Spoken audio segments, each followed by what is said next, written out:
com você, acessando a sua casa, mas a maior alegria nossa será que o Espírito Santo tenha acesso ao seu coração. Quero te convidar a fazer a leitura que se encontra na segunda carta que Paulo escreve à igreja de Corinto, capítulo 8. Faremos a leitura dos versículos 1 até o 7. O texto bíblico diz assim: também, irmãos, vos fazemos conhecer a graça de Deus, concedida às igrejas da Macedônia, porque no meio da muita prova de tribulação, manifestaram abundância de alegria, e a profunda pobreza deles superabundou em grande riqueza da sua generosidade. Porque eles, testemunho eu, na medida de suas posses e mesmo acima delas, se mostraram voluntários, pedindo-nos com muitos rogos a graça de participarem da assistência aos santos. E não somente fizeram como nós esperávamos, mas também deram-se a si mesmos, primeiro ao Senhor, depois a nós, pela vontade de Deus, o que nos levou a recomendar a Tito que, como começou, assim também complete esta graça entre vós. Como, porém, em tudo manifestais superabundância, tanto na fé e na palavra, como no saber, e em todo cuidado, e em nosso amor para convosco, assim também abundeis nesta graça. É muito interessante conhecer um pouco do contexto histórico, do pano de fundo das Escrituras Sagradas, para compreendermos o que é que está sendo dito. Há uma coisa interessante na história que aconteceu, porque a igreja começou em Jerusalém, depois ela se expandiu, e ela começou bem, e as pessoas estavam tão entusiasmadas com a possibilidade da volta de Jesus ser iminente, que começaram a se despojar das suas coisas e darem as suas coisas, e a igreja de Jerusalém entrou num problema, porque as pessoas ficaram sem recursos e sem condições. Atrelado a isso, aconteceram alguns incidentes, tipo terremoto que abalou a região e trouxe também pobreza, miséria, e esta igreja começou a passar dificuldade. Mas é interessante que esta igreja, ela saiu de Jerusalém e ela percorreu outros lugares. Ela foi para Antioquia, e de Antioquia, que foi a base missionária de Paulo, ela pôde ir para a região da Galácia, da Macedônia e Acaia. Aí nessa tela que você está vendo, no seu canto superior esquerdo, você vai perceber que tem 3 cidades aí na Macedônia: Filipos, Tessalônica e Bereia. E mais embaixo tem a cidade de Corinto. Então, as 3 cidades, Tessalônica, Bereia e Filipos, ficavam na Macedônia, e essa cidade de Corinto ficava na Acaia. Então é interessante saber esse pano de fundo. Paulo está escrevendo a igreja de Corinto. A igreja de Corinto, ela é conhecida nas Escrituras por ser uma igreja que apresentou algumas dificuldades em vários aspectos da vida cristã. E uma das dificuldades era justamente esta questão da generosidade, da contribuição. E Paulo agora utiliza o exemplo das igrejas da Macedônia, falando da igreja de Bereia, de Tessalônica e também de Filipos, para ensinar a igreja de Corinto a ser dadivosa. Os nossos irmãos em Jerusalém estão passando dificuldades. Paulo escrevera na sua primeira carta à igreja de Corinto que ele haveria de passar lá para, se possível, pegar recursos dessa igreja e levar para a igreja de Jerusalém. E ele destaca que as igrejas da Macedônia fizeram isso e deram prova de profunda generosidade. Então, esse é o contexto histórico. Interessante que na terça passada eu fui levado, depois do nosso culto, a pensar um pouquinho sobre esse texto. Deus me levou a 2 Coríntios, eu tinha já deixado esse texto marcado no meu coração, e na quinta-feira subsequente, que foi na quinta que passou, aconteceu um evento chamado Inspire, e eu fui desafiado ali, tinha 9 palavras, uma promoção, um evento organizado pela igreja da cidade, e tinha 9 palavras, e algumas palavras muito interessantes, e dentre elas, houve uma palavra do pastor Rick Warren, que da igreja de Saddleback, na Califórnia. Eu e o Gustavo tivemos oportunidade, junto com as nossas esposas, de visitar esta igreja, e a temática do pastor Rick era oportunidades, ou lições para aproveitar as oportunidades. E esta palavra então veio confirmar no meu coração. Interessante que ele salientou que em mandarim, a língua falada na China, a palavra crise é formada por 2 caracteres ou ideogramas, que um representa risco, perigo, e o outro representa oportunidade. Então a gente às vezes não consegue conciliar a crise com coisa boa, mas para esta elucidação, nós entendemos que crise, ela traz perigo, traz riscos, mas ela também promove em nós, ela traz consigo no seu bojo algumas oportunidades. Por isso que gostaria de trabalhar com vocês hoje nessa temática, oportunidade diante das adversidades. Veja que a igreja da Macedônia, ou as igrejas da Macedônia, Bereia, Tessalônica e Filipos, eram igrejas que também não tinham condições tanto quanto de Corinto. As igrejas da Macedônia eram mais pobres do que as igrejas de Corinto, que ficavam numa região próspera, um lugar onde afluía muitas pessoas de vários lugares do mundo. Era um trânsito comercial importante, uma cosmopolita Corinto era. Mas esses irmãos lá da região da Macedônia eram mais dadivosos, eram mais generosos. Então a gente percebe que mesmo eles tendo dificuldades, porque eles passaram problemas de tribulação, de perseguição por causa do Evangelho, mesmo nas lutas, nas provas, como o texto mesmo diz, no meio da prova e da tribulação, eles estavam ainda podendo contribuir e tirando desse momento de adversidade, de crise, um momento de oportunidade para de alguma forma contribuir e minorar o problema, as dificuldades de outras pessoas. Sabe que o profeta Jeremias certa vez escreveu sobre isso, porque no seu livro de Lamentações, no capítulo 3, ele está dizendo que a sua vida estava ruim, já perdeu a esperança. Aí de repente ele deixa de olhar para o seu umbigo e diz assim: quero trazer à memória, quero resgatar aquilo que me pode dar esperança. Então ele começa a perceber em Deus quais são as oportunidades que ele tem e começa a perceber que a vida dele faz sentido. Você pode estar numa adversidade, você pode estar numa crise e choramingando, murmurando, lamentando, reclamando a sua própria sorte, mas quando você olhar para Deus e olhar para as necessidades de outras pessoas, você vai perceber que esse momento é um momento e uma oportunidade para você crescer e resgatar algumas coisas positivas que se encontram. E Paulo enumera essas coisas positivas que são manifestas nas igrejas da Macedônia.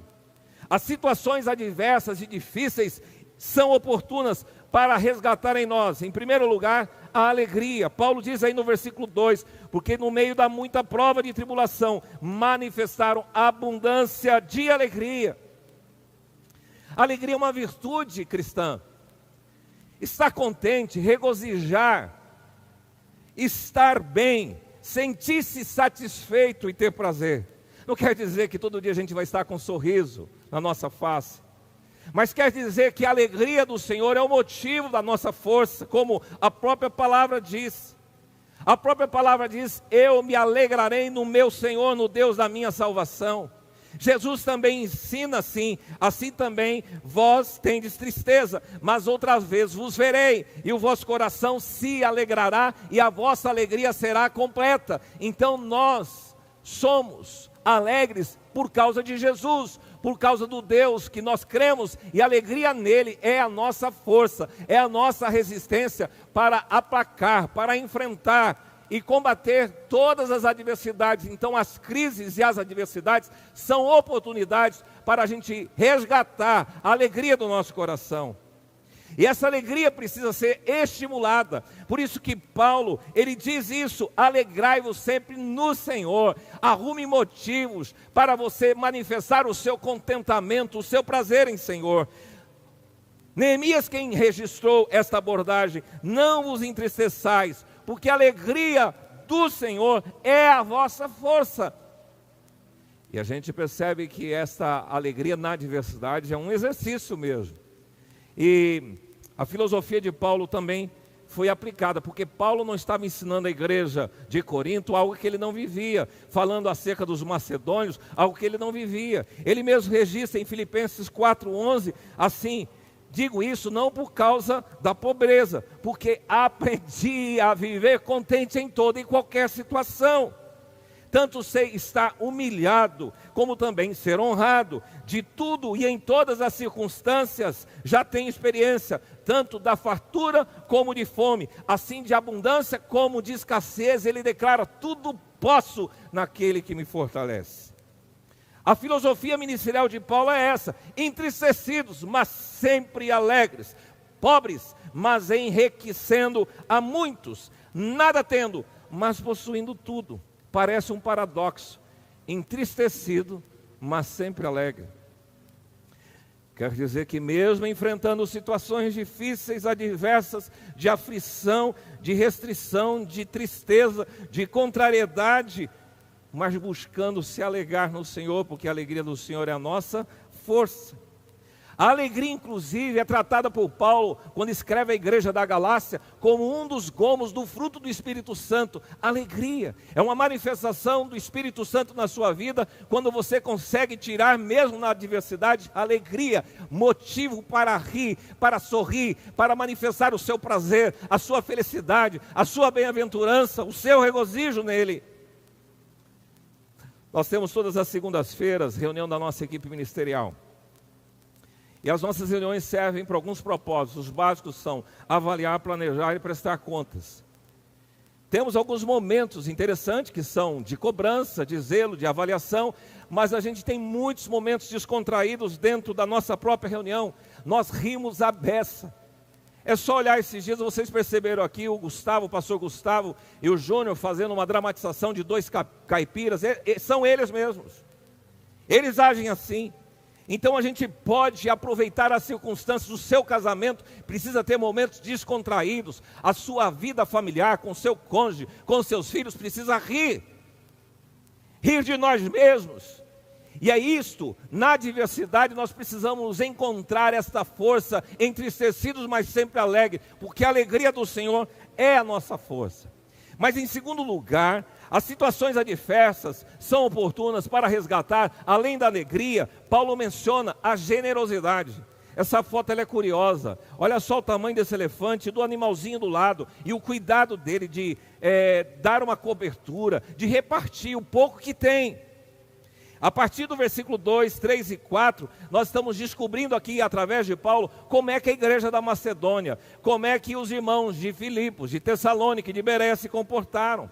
A generosidade, ou uma pessoa generosa, ela é uma pessoa simples, sincera, honesta, despretensiosa. Não é egoísta ou hipócrita. Uma pessoa generosa, ela é bondosa, ela é gentil, ela é simpática. E esses são os significados desta palavra, haplotes, a palavra grega. E se dispõe a sacrificar os seus próprios interesses em detrimento ao outro, em interesse e benefício de outras pessoas. A pessoa generosa, ela reparte, ela tem prazer em colaborar, em contribuir, em ajudar, a dar assistência. Ela é despojada, ela não é apegada, ela é dadivosa, ela é solidária, filantrópica, caritativa, é uma pessoa altruísta, sensível aos outros e às suas necessidades, gosta de repartir. E Paulo destaca isso na igreja da Macedônia. O texto bíblico diz assim: vocês se mostraram voluntários na generosidade. Porque a generosidade ela é voluntária, não é algo forçado, você tem que dar, você tem que contribuir com as pessoas, forçando as pessoas. Não, é generosidade voluntária, de livre escolha, de livre vontade, de iniciativa própria. E isso acontece na contribuição, acontece também quando se trata do serviço e acontece na conduta da pessoa. A pessoa ela tem essa generosidade voluntária. Porque Paulo destaca: profunda pobreza superabundou em grande riqueza. Olha o contraste, profunda pobreza e grande riqueza. Então, os macedônios não deram, e ele está ensinando, Paulo está ensinando isso para a igreja de Tessalônica, o que sobrava. Eles deram apesar do que faltava. Eles não contribuíram porque eram ricos, porque eles eram pobres. Então eles contribuíram apesar de serem pobres. E a palavra pobreza aqui é uma pobreza extrema, com dificuldades mesmo, de coisas mais elementares e básicas. Pobreza por causa de estarem subjugados a Roma, pobreza por causa das guerras, das invasões bárbaras, e pobreza por causa da perseguição aos cristãos. Como vocês, igreja de Corinto, uma cidade próspera, agora não tem a generosidade de contribuir como os irmãos da Macedônia fizeram. E essa oferta é sacrificial, é uma oferta além da sua capacidade. Sabe que a gente gasta muito com cosméticos, com Coca-Cola, muito mais do que com a casa de Deus. Tem muita gente que se afronha nesses tipos de comportamento. Tem gente que pensa assim: quando eu for rico, eu serei generoso. Mentira. Isso não condiz, porque a generosidade é algo que não precisa ter riqueza, é algo que Deus move no seu coração. Aquele que é generoso, mesmo não tendo, ele vive essa virtude. Na medida de suas posses, versículo 3 diz, e mesmo acima delas. É um prazer perceber que Deus coloca pessoas com o coração dilatado e generosos assim, que dão o seu serviço. No novo espaço eu encontro pessoas, no novo espaço que nós estamos construindo, gente que já tem contribuído, oferece seu maquinário, oferece o seu serviço, oferece seu funcionário. Eu já vi um irmão que pagava: eu não posso ir no mutirão, mas eu quero dar uma diária de uma pessoa para estar lá no meu lugar. Gente que entrega um caminhão de areia, gente que começa a se doar. Já vi isso acontecer, forrar a igreja, os cimentos, os tijolos. Gente que são generosas por si, querem contribuir. Contribuir também no serviço, porque o texto diz aqui: se anuncia o evangelho. Paulo escrevendo à igreja de Corinto, capítulo 9, 16, primeira carta. Eu não tenho que me orgulhar por causa da obrigação, porque a mim foi confiado isso. Se eu faço espontaneamente, de livre vontade, eu tenho galardão. Mas se eu sou obrigado, se eu sou constrangido, não faço mais que a minha obrigação. Por muitos anos eu atuei no ministério de forma voluntária.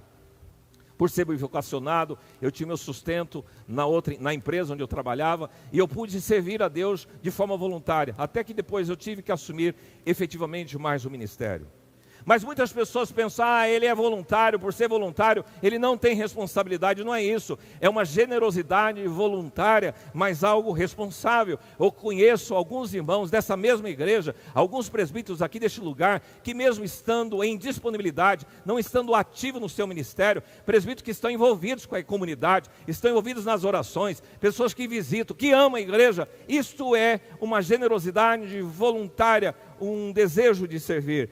E voluntário na conduta, porque a oração de Davi, ele diz assim: restitui-me a alegria da tua salvação e sustenta-me sempre, Senhor, um espírito voluntário, dadivoso, generoso, que eu possa ser espontâneo.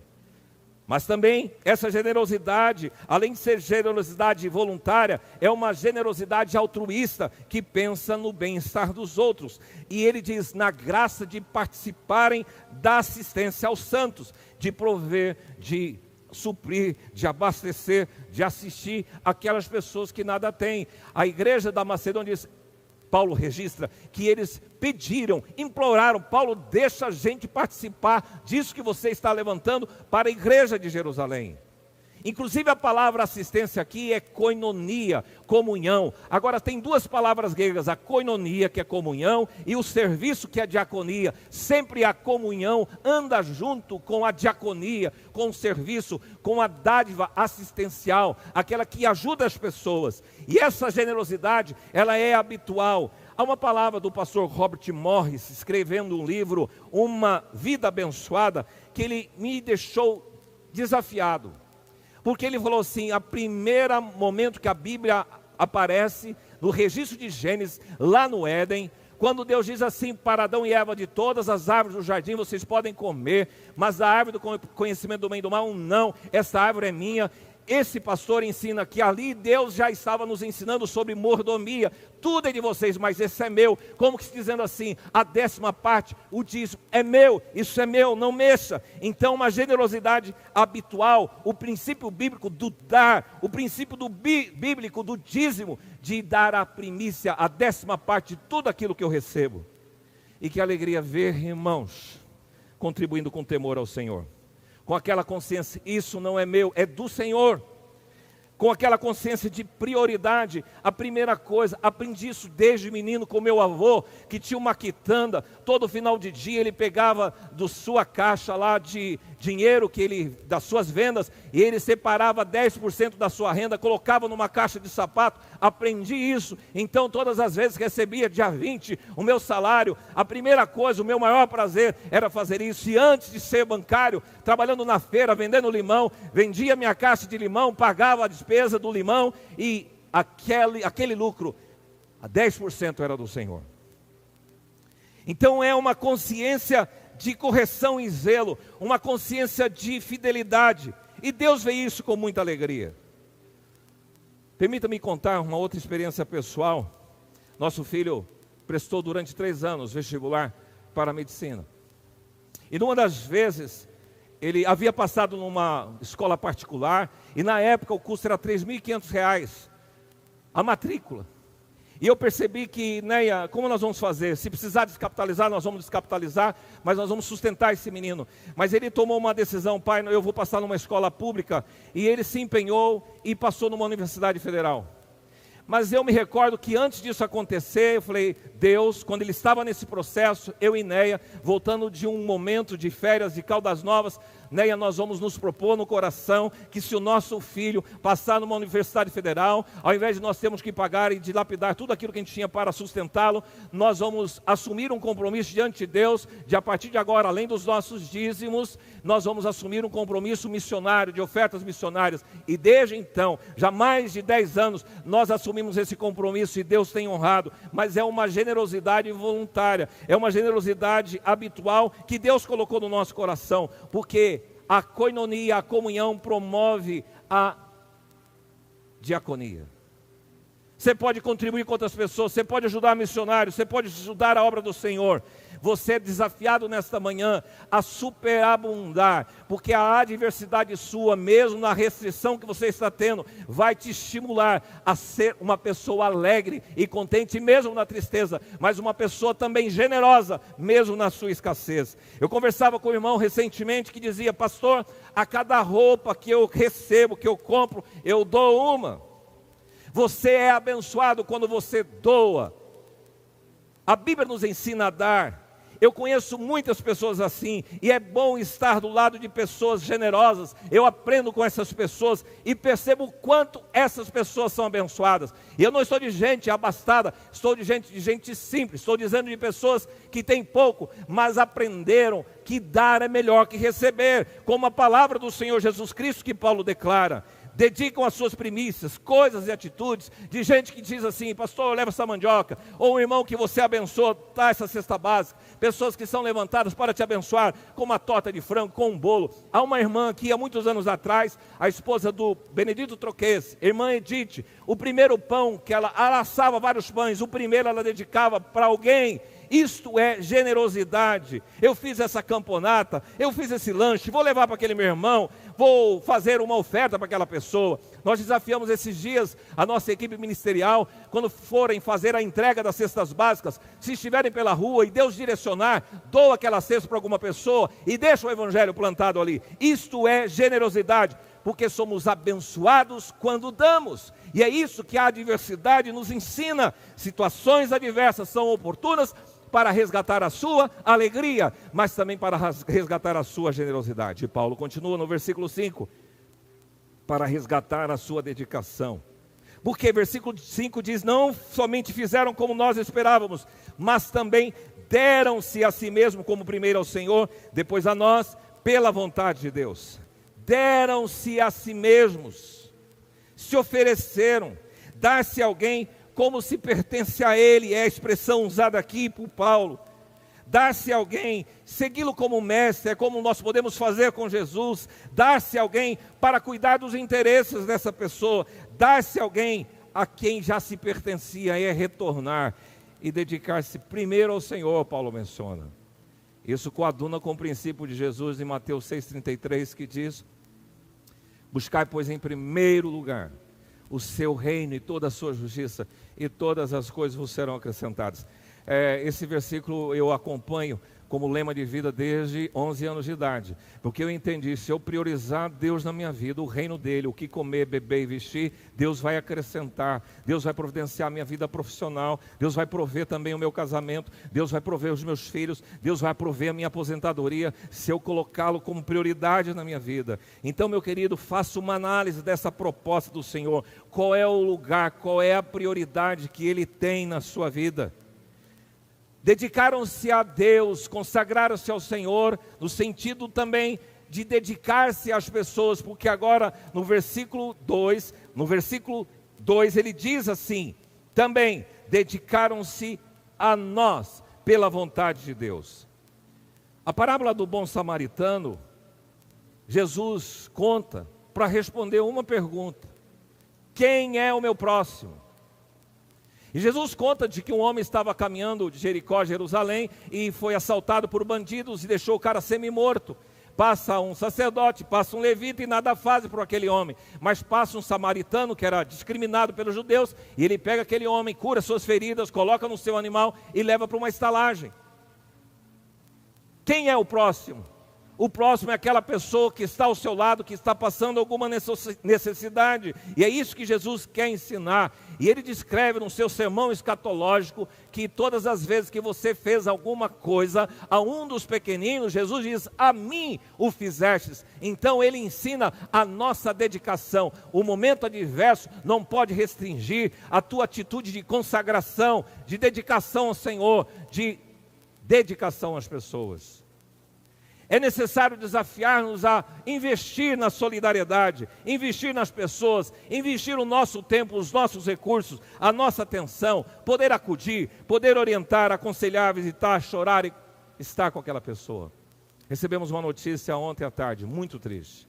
O senhor José, membro desta igreja, estava com o seu caminhão lá no Rio Grande do Sul, sofreu um acidente e veio a óbito. Quando recebi essa notícia, me abateu muito, porque uma das últimas vezes que eu falei com esse homem, ele estava no hospital com um soluço que não parava. Ele simplesmente pediu, pastor, ore para que esse meu soluço termine. E ele saiu, se recuperou dessa enfermidade. E ontem nós recebemos essa notícia, o pai da Jane e do Mariel. Meu amigo, o que fazer em situações assim? Eu posso investir um tempo e estar com esta pessoa. Eu posso, de alguma forma, dizer o que é que vocês precisam. E aqui é necessário ser empático com essas pessoas, se colocar no lugar da pessoa. E você tem muitas oportunidades nos momentos adversos de ligar, de falar com aquela pessoa que faz tempo que você não fala, de pedir para Deus, Deus me desperta, coloca na memória, no coração, uma pessoa que precisa de uma palavra do Senhor. E contatar, comunicar, orar com aquela pessoa. Você pode ter medidas práticas que mostram a sua solidariedade nas situações difíceis. Utilize a sua rede de contatos. Hoje mesmo recebi o contato de uma pessoa da nossa comunidade, da cidade, não da igreja, que me cumprimentou por ser pastor, passou o dia do pastor dentro da comunidade evangélica, não na igreja presbiteriana que se comemora noutra data, mas ele ligou para me felicitar. Ele estava dizendo, estou acompanhando. Então pega a sua rede de contatos, faça uma lista de transmissão e evangelize pessoas, leve uma palavra amiga, leve uma palavra de consolo e de fortalecimento. É um ministério da consolação que Tito realizou e Paulo destaca aqui, nos levantou a recomendar a Tito. A palavra aqui é esta, paracaléu, alguém para estar do lado, para consolar, para ajudar, para estar com vocês, para abençoar, para caminhar junto com você. Deus tem chamado a sua igreja para o ministério da consolação, da dedicação às pessoas e da consagração ao Senhor. E por fim, situações adversas são oportunas para resgatar em nós a graça de Deus. Porque nós somos muito abençoados superabundantemente, a Bíblia diz, manifestai superabundância, porque a graça, ela visitou a sua vida, o meu coração, a nossa vida, para manifestar a fé, a palavra, a sabedoria, o empenho e o amor. Isso é descrito no versículo 7. Então, para entender a graça e a adversidade, flui em nós também a graça. Se a adversidade vem para perturbar, a graça vem para acrescentar fé, para acrescentar palavra, para acrescentar sabedoria, para acrescentar empenho e para acrescentar amor.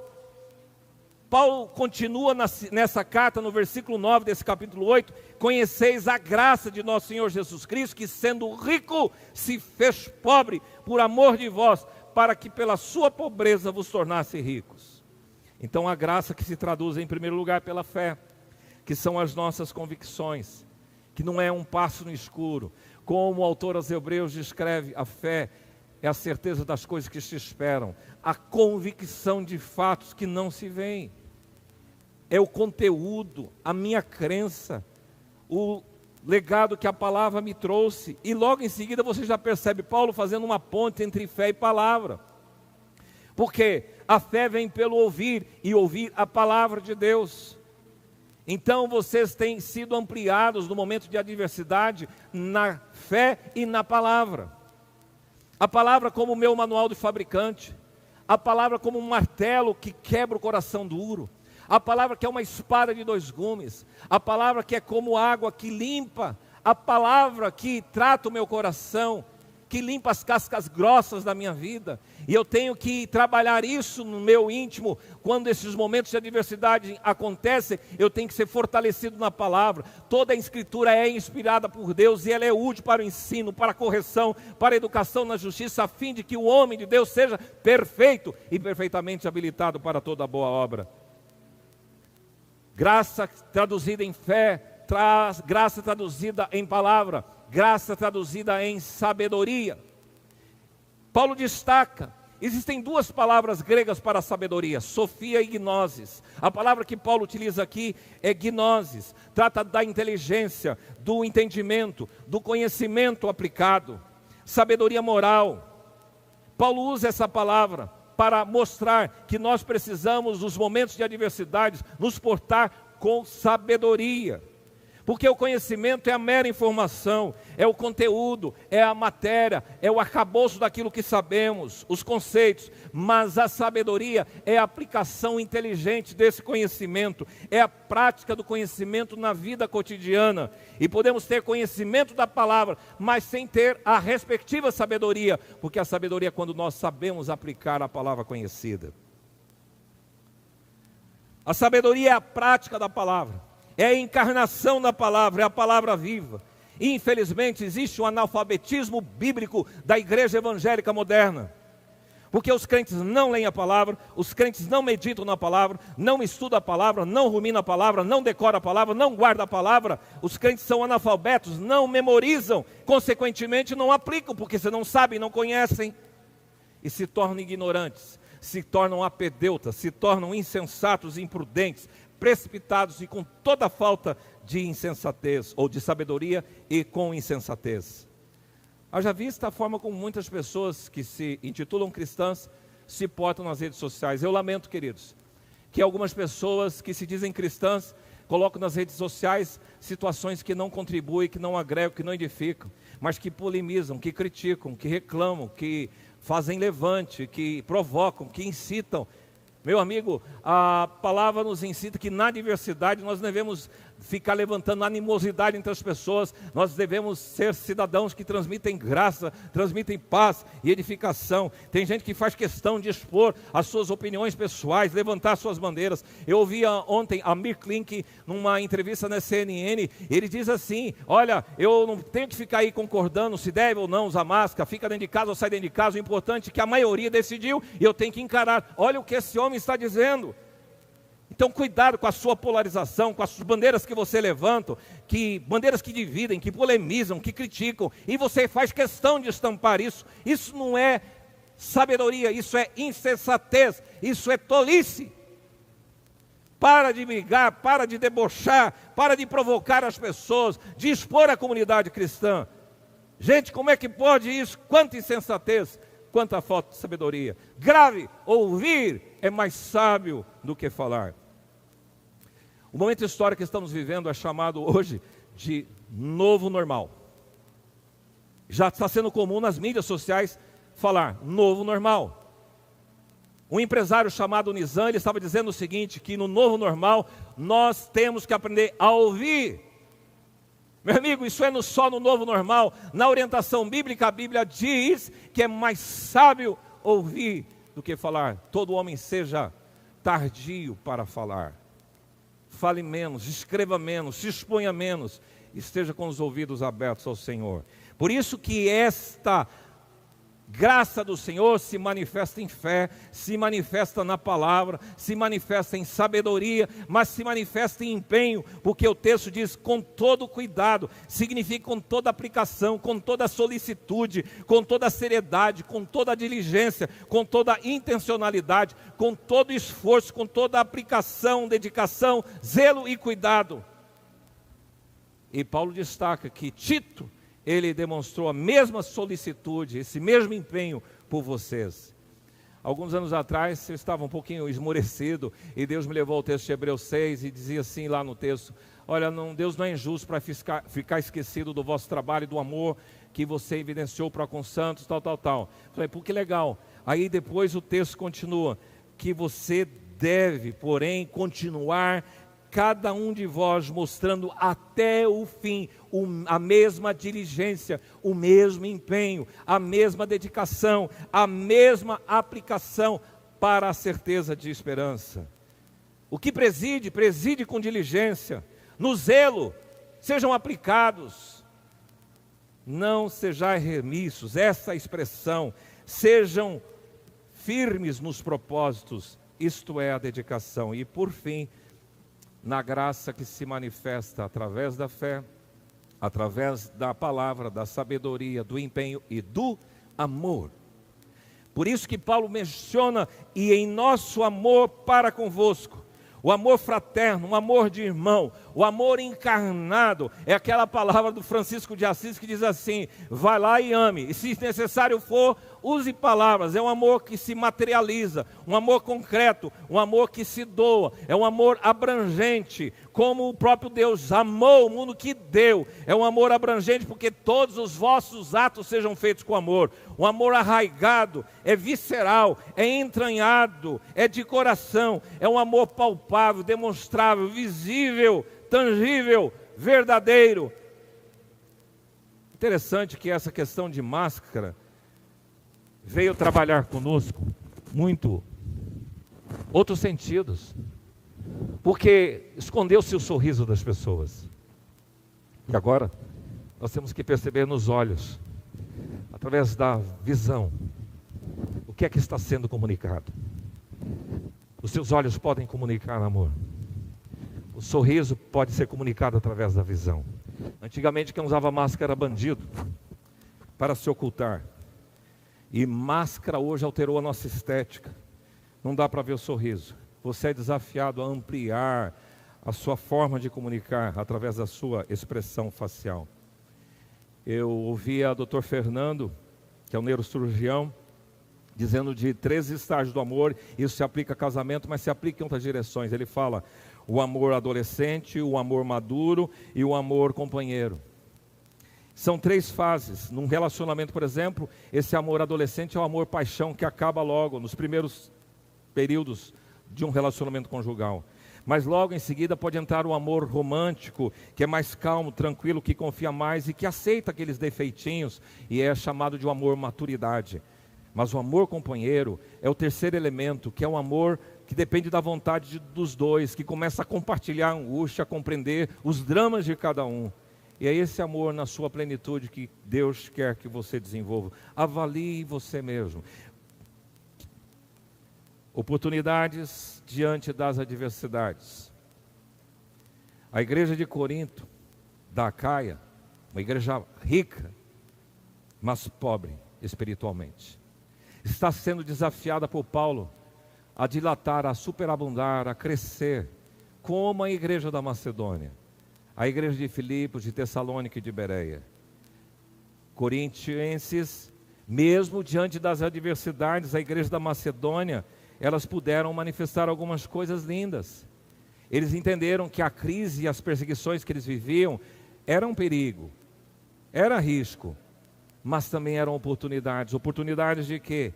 De manifestar uma alegria exuberante, entristecidos, mas sempre alegres. De manifestar a generosidade, melhor é dar que receber. De manifestar a dedicação, de consagrar ao Senhor e dedicar-se às pessoas. E de manifestar a graça liberal de Deus, através da fé, através da palavra, através da sabedoria, através do empenho e do amor. Você e eu estamos vivendo momentos adversos. Vamos ficar aí, que chato, quando é que vai acabar isso? Não aguento mais, meu amigo. Usa desse momento de crise, de risco e de perigo, para uma oportunidade de superabundar nessas virtudes. A alegria do Senhor é a nossa força. Antes melhor é dar do que receber. Empenhe-se, dediquem-se na graça. Você é desafiado a fazer isso, como igreja de Jesus. Pai, obrigado por estar aqui com o teu povo. compartilhando esse teu recado, e que seja um recado encarnado na nossa vida. Que o Senhor restaure nesses momentos difíceis que as pessoas estão vivendo, esse paradoxo de vivemos momentos de entristecimento, mas resgatar a alegria. Viver alguns momentos de restrição e escassez, mas de estimular a generosidade. Momentos, ó Deus, de ficarmos mais fechados, enclausurados, mas momentos de nos consagrar ao Senhor e de nos empenhar para com as pessoas. Momentos em que desgraças são ditas, momentos em que nós vamos resgatar a graça que é traduzida na nossa vida pela fé, pela palavra, pela sabedoria, pelo empenho de cada um e pelo amor com que fomos amados. Que seja assim na nossa vida, em nome de Jesus. Amém.